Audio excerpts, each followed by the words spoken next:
This meeting is called to order. This is the task force that we created to confront the virus COVID-19. And what is sad is that there seems to be a new strain or a mutation. Alam din yan, you know better than I do, that poses another danger.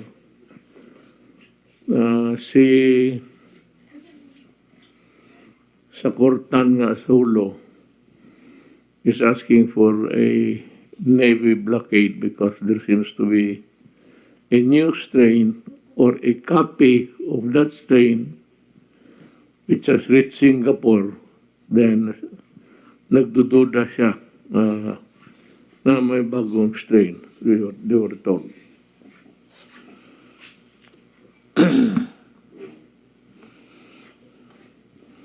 We would like to just read the statement prepared so that we would shorten the proceedings tonight. The provincial government of Sulu has called the Interagency Task Force for the Management of Emerging Infectious Diseases, IATF, EID, for assistance following reports that the new strain of the coronavirus 2019 or COVID-19 has been detected in Sabah, Malaysia. Sulu Governor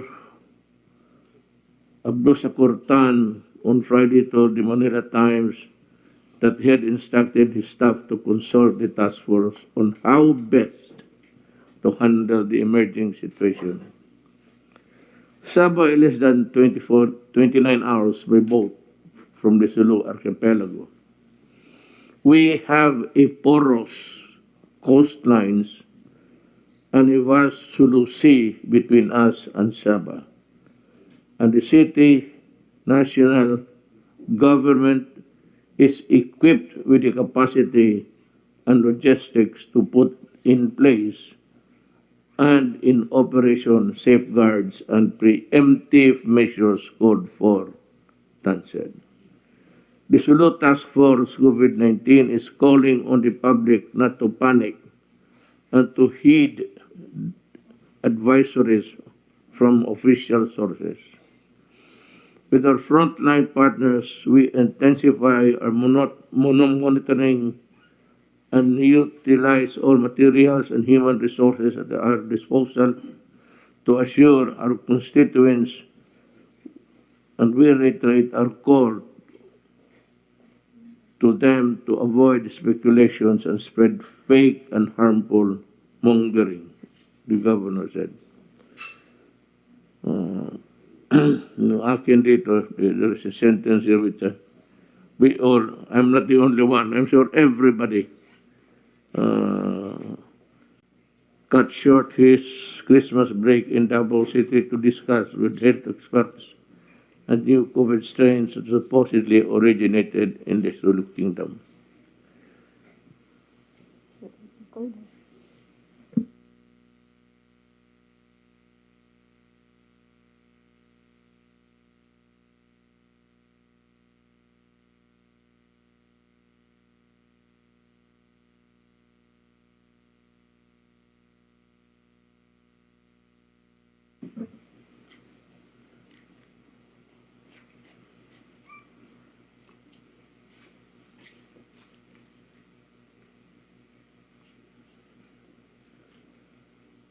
Yun na lang, hindi na yung iba.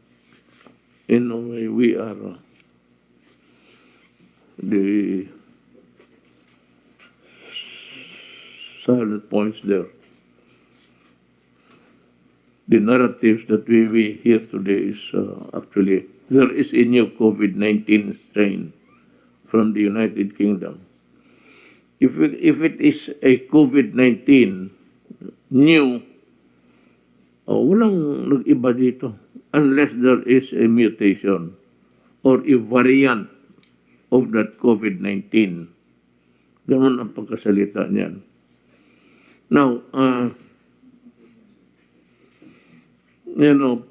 prudence tells us that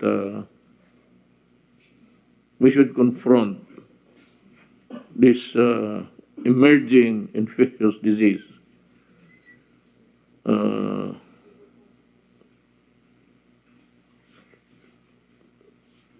Ano talaga?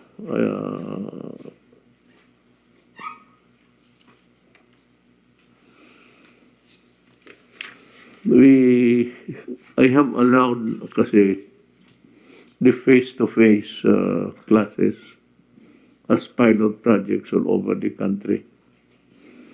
With the new strain, true or not, maybe it's true because it's being validated in Germany and South Africa, UK. Yung order ko noon kay Briones that where is Secretary Briones? If she's here, I'm calling back the order, and I will not allow face-to-face classes of children until we are through with this. We have to, I said, we have to know the nature of the germ that we are confronting. Wala pa tayong alam, and I cannot take the risk of allowing the children. That would be a disaster, actually. So, mindful of that, I am canceling the order I gave a few weeks ago, to Secretary Briones of the Education Department to suspend everything, all activities of children, especially yung face-to-face classes.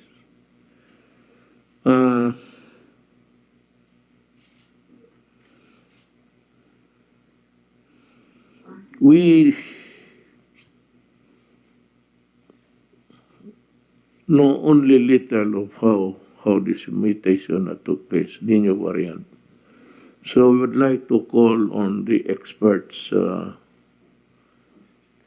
give us at least something to work on kung sakali meron. Can I call the experts, medical experts, who can maybe give light to us of what we are confronting or fighting? Dr. Marisa M. Alejandria. She's a member of the Technical Advisory Group of COVID-19. Is she here? Mr. President, Yes. Mr. President, with your permission, we have prepared a consolidated report coming from our experts. But before that, I will make the presentation, Mr. President. Then perhaps the questions can be answered by our experts whom we have invited. But with your permission, Mr. President, Yes. can I just have the honor of acknowledging the following experts. Dr. Marisa Alejandria, Member Technical Advisory Group for COVID-19. Dr. Mark Edsel Ayes, the Laboratory Manager of the UP Philippine Genome Center. He's over there. Dr. Celia Carlos, Director of the RITM. Dr. Alifea de Guzman from the DOH Epidemiology Bureau. Dr. Enrique Domingo, the Director General of the FDA. Dr. Nina Gloriani, Head Vaccine Development Expert Panel and Professor, UP College of Public Health. Dr. TEODORO Ted Herbosa, Special Advisor, NTF against COVID-19. Dr. Jaime Montoya, Executive Director, DOST Philippine Council for Health Research and Development. Dr. Annalisa T. Ong Lim, Member, TAG Group for COVID-19. Dr. Cynthia Saloma, Executive Director, UP Philippine Genome Center. Dr. Mario M. Panaligan, Immediate Past President, Philippine Society for Microbio and Infectious Diseases and Vice President, Philippine College of Physicians. Dr. Camilo Roa Jr., Pulmonary Medicine, Manila Doctors Hospital. Dr. Edsel Salvania, Member Technical Advisory Group for COVID-19. Dr. Ron Jean Solante, Chairman Adult Infectious Disease Tropical Medicine, San Lazaro Hospital. Dr. Socorro B. Escalante, Coordinator, Acting World Health Organization Country Representative, and Dr. Troy Hepte, Public Health Epidemiologist and Consultant, Senate Committee on Health. Again, Mr. President, we are appreciative of the presence of our various medical experts at a very short notice. And again, can I begin with my presentation, Mr. President? Yes, just if you, if I may suggest, Yes.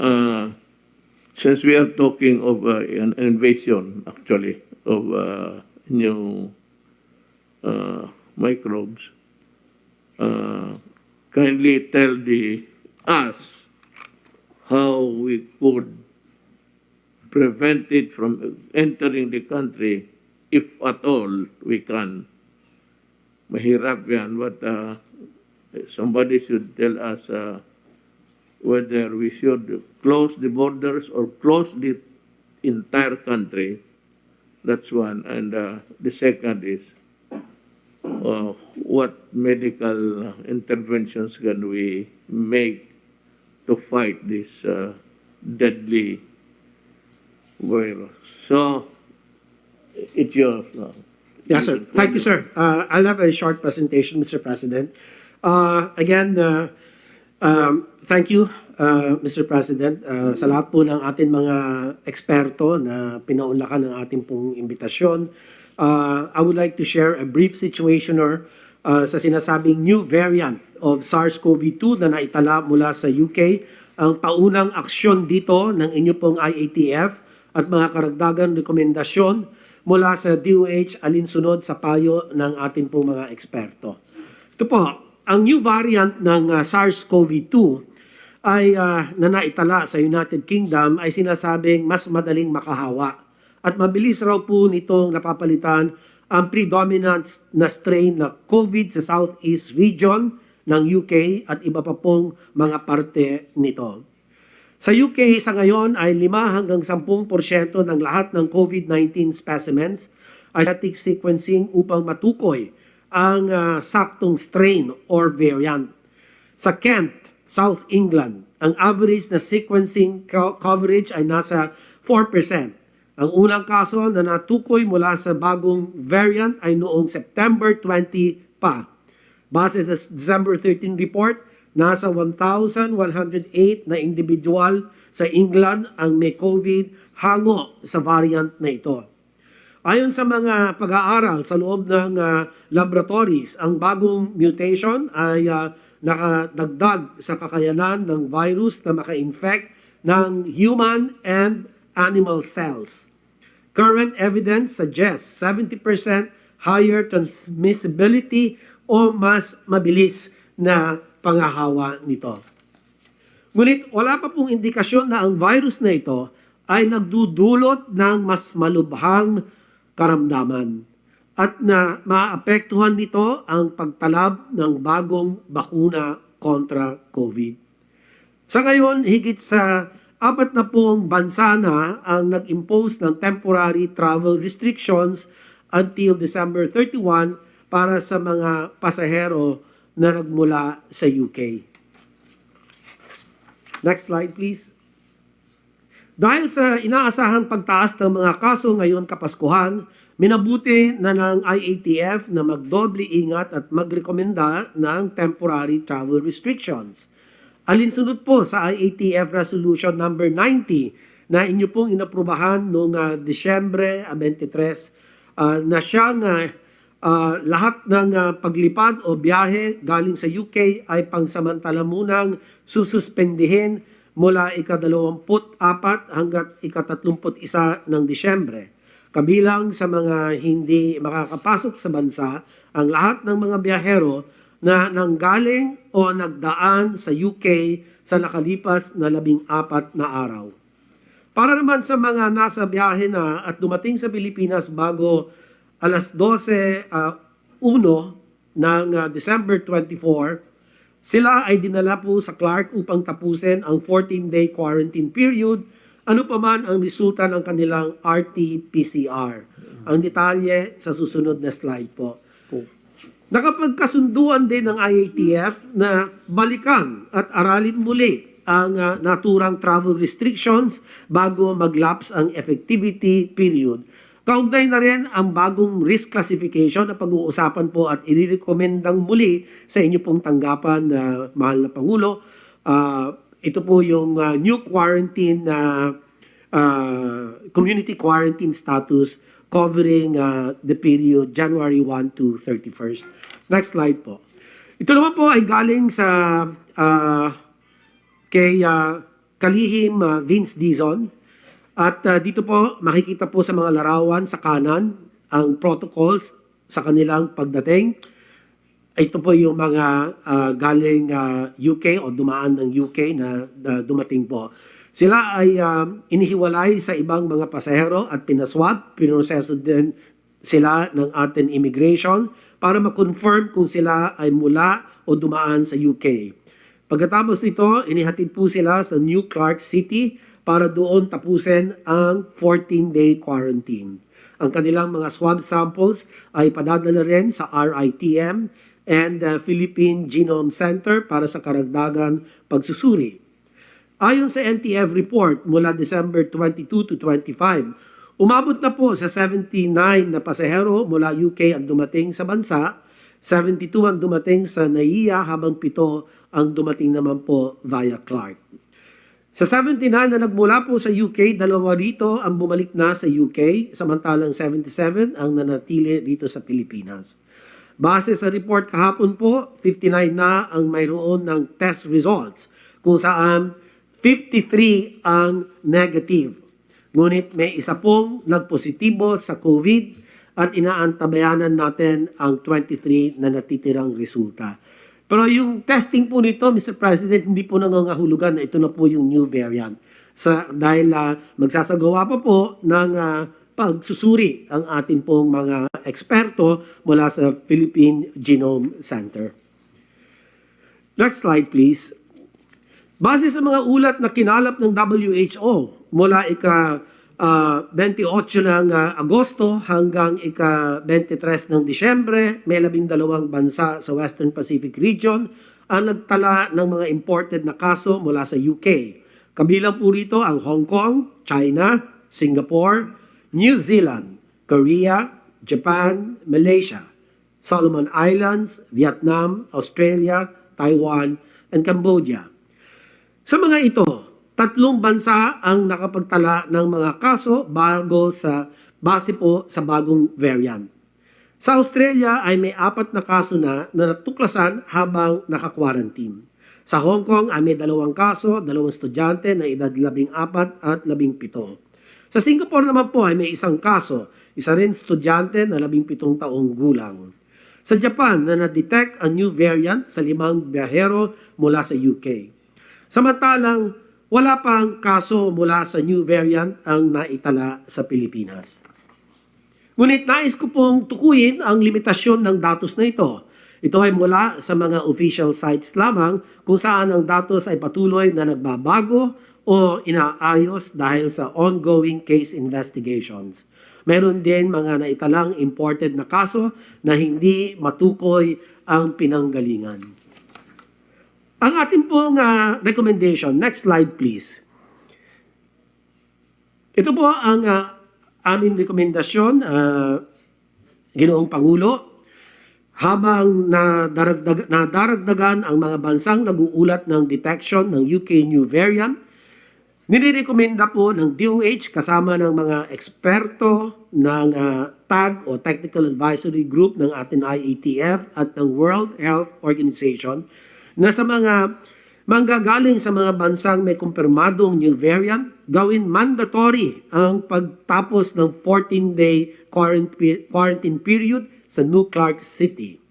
Ang protocol na ito ay gaya na ng ipinatupad ngayon para sa mga biyaherong dumating bago mag alas 12 o 1 umaga ng December 24. Ikonsidera lamang ang travel ban, Mr. President, kung nasa level na ng community transmission ang new variant sa naturang bansa. Lahat din ng specimens galing sa mga biyahero sa UK ay dapat pong maipadala sa PGC upang sumailalim sa genomic sequencing.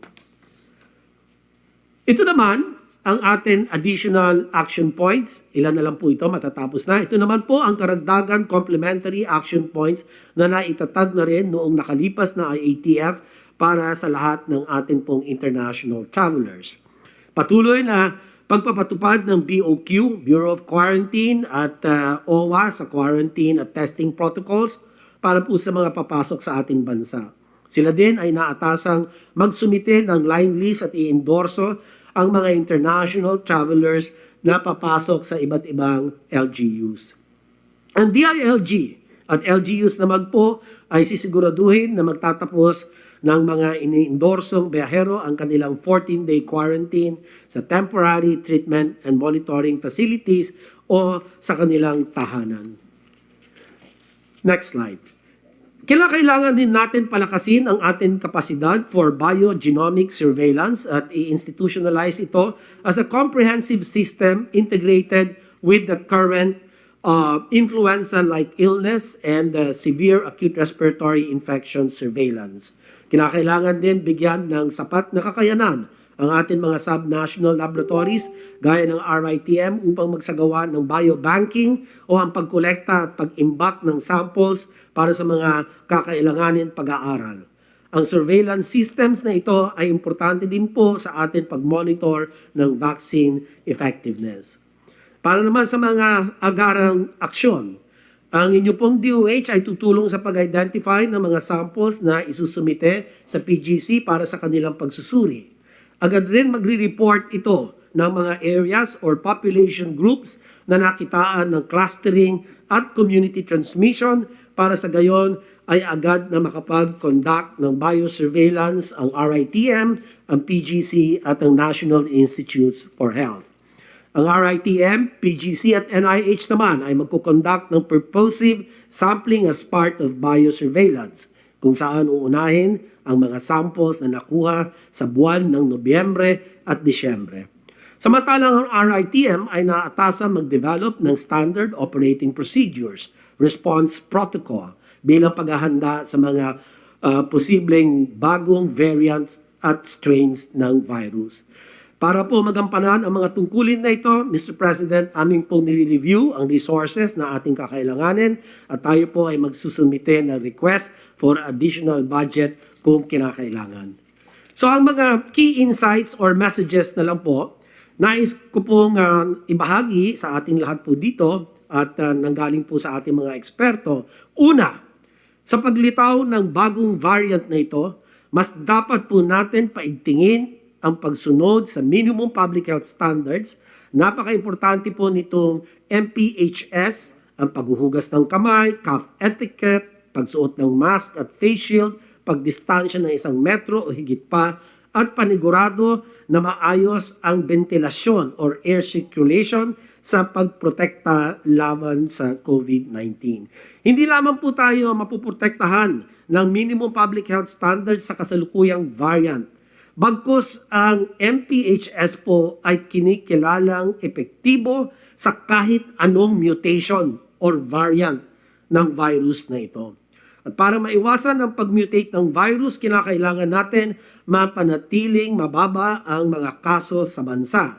Kung mas kaunti ang mga taong nai-infect, mas mababa rin po ang tsansa na mag-mutate ang virus. Ikalawa, kailangan natin patuloy na pagtibayin ang kumpiyansa ng publiko sa bakuna. Dahil sa paglabas ng bagong variant, mas nagiging inclusive at equitable ang vaccine efforts sa buong mundo. Kaya naman dapat natin sabayan ito ng increased vaccine confidence. Kailangan natin maging transparent sa mga efforts to secure our vaccines. Kailangan natin magbigay ng regular na updates para maiparating sa publiko na atin talagang sinisigurado na ang mga bakuna na atin pipiliin ay safe and effective. At ito po ay gagawin natin gamit ang nagkakaisang boses ng gobyerno sa ilalim po ng inyong administrasyon. Maraming salamat po, Mr. President.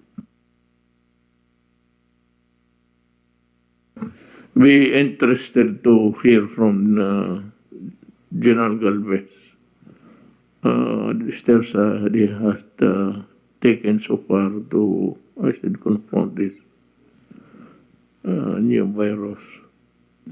Sir, at the NTF, we have already coordinated with our response team, and we will intensify our surveillance in the different airports.